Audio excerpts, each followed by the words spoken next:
उन सबको, उन तमाम संस्थाओं को जो जहर घोल रही हैं हमारे माहौल के अंदर, टोटली बैन होना चाहिए। राहुल जी की यात्रा को रोकने के लिए अगर ये काम किया जा रहा है, जैसा कि महसूस हो रहा है, तो ये हमारी सियासत के लिए, राजनीति के लिए, हमारे देश के लिए अच्छा नहीं है। कि राजनीति ना तो विकास पे हो रही है, ना रोज़गार पे हो रही है, ना महंगाई पे हो रही है, ना किसान पे हो रही है, ना मरीज़ के ऊपर हो रही है। राजनीति हो रही है तो हिंदू मुसलमान पर हो रही है।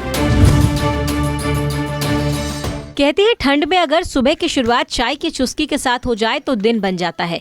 लेकिन साहब ये यूपी है, जहां बात ही कुछ और है, जहां सुबह की शुरुआत राजनीति की चर्चा से शुरू होती है और शाम होते होते चुनावी रुझान भी आ जाते हैं।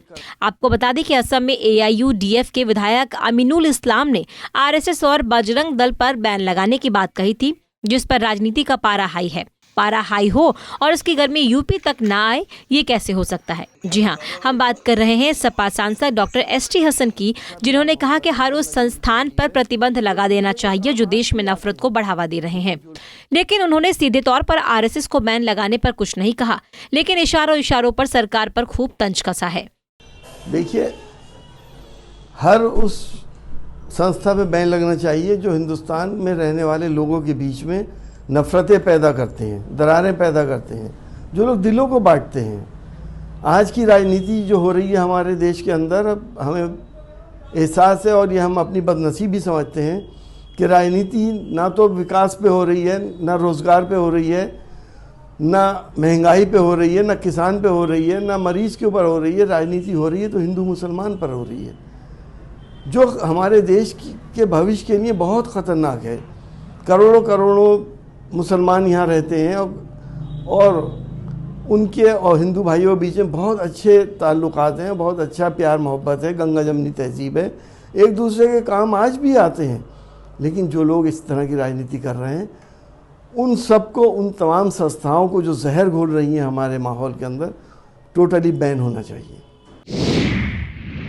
दरअसल पिछले दिनों अमीनुल इस्लाम ने संघ और बजरंग दल जैसे संगठनों को PFI से हजारों गुना ज्यादा खतरनाक बताते हुए विवादित बयान दिया था, जिसके बाद से वो हिंदू संगठनों के निशाने पर आ गए थे। इतना ही नहीं, अमीनुल इस्लाम ने कहा था कि यदि उनकी पार्टी सत्ता में आई तो RSS को बैन किया जाएगा। इतना ही नहीं, उन्होंने कहा RSS और बजरंग दल के लोग जय श्री राम बोलकर लोगों की मॉब लिंचिंग कर डालते हैं। उन्होंने ये बयान तब दिया जब उनसे PFI के आतंकवादी संगठन से संबंध को लेकर एक सवाल किया गया था। वहीं कोरोना को लेकर भी सपा सांसद का कहना है कि जब BF.7 पहले से हमारे यहाँ है तो इतना पैनिक क्यों एक हो रहे हैं, तमाशा क्यों बनाया जा रहा है? अगर राहुल गांधी की यात्रा को रोकने के लिए काम किया जा रहा है तो ये हमारी सियासत के लिए, हमारे देश के लिए अच्छा नहीं है। हमें भी ऐसा महसूस हो रहा है, क्योंकि जब BF.7 हमारे यहाँ ऑलरेडी है तो ये इतना बड़ा एक पैनिक क्यों फैलाया जा रहा है, एक तमाशा क्यों बनाया जा रहा है? राहुल जी की यात्रा को रोकने के लिए अगर ये काम किया जा रहा है, जैसा कि महसूस हो रहा है, तो ये हमारी सियासत के लिए, राजनीति के लिए, हमारे देश के लिए अच्छा नहीं है। सारी डेमोक्रेटिक वैल्यूज़ हमारी ख़त्म होती जा रही हैं। सपा नेता डॉक्टर ST हसन ने इस बयान के बाद एक बार फिर निकाय चुनाव से पहले राजनीति गर्म हो चुकी है। खैर, अब देखने वाली बात ये है कि इस बयान से किस पार्टी को कितना फायदा और किसको कितना नुकसान होता है। पंजाब केसरी टीवी के लिए मुरादाबाद से सागर रस्तोगी की रिपोर्ट।